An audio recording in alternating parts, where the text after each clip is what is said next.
நிறுவனத்தின் அனந்தா என்ற பிரம்மாண்ட வளாகம் திறக்கப்பட்டுள்ளது. உலகின் முன்னணி தொழில்நுட்ப நிறுவனமான கூகுள் இந்தியாவில் தனது மிகப்பெரிய புதிய அலுவலகமான அனந்தா வளாகத்தை பெங்களூருவின் மகாதேவபுரா பகுதியில் திறந்துள்ளது. 1.6 மில்லியன் சதுர அடி பரப்பளவில் உள்ள இந்த அனந்தா வளாகத்தில் 5000க்கும் மேற்பட்ட ஊழியர்கள் பணியமர்த்தப்பட உள்ளனர்.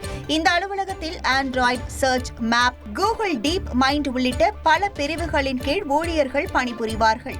மிகவும் எதிர்பார்க்கப்பட்ட ஆப்பிள் நிறுவனத்தின் பட்ஜெட் ஐபோன் 16e அறிமுகமாகி உள்ளது. இதன் முன்பதிவு பிப்ரவரி 21ஆம் தேதி தொடங்கும் நிலையில் பிப்ரவரி 28ஆம் தேதி முதல் இதன் விற்பனை தொடங்கும் என்று அறிவிக்கப்பட்டுள்ளது. இருப்பினும் இந்த மாடல் ஐபோனின் விலை மிகவும் மலிவாக இருக்கும் என்று எதிர்பார்க்கப்பட்ட நிலையில் 128 GB வெர்ஷன் 59,900 ரூபாயில் தொடங்கி 512 GB வெர்ஷன் 89,900 ரூபாயாக இந்தியாவில் விலை நிர்ணயம் செய்யப்பட்டுள்ளது. உங்கள் தந்தி தொலைக்காட்சியில் தெனாலிராமன் தினமும் மாலை 6 மணிக்கு காண தவறாதீர்கள்.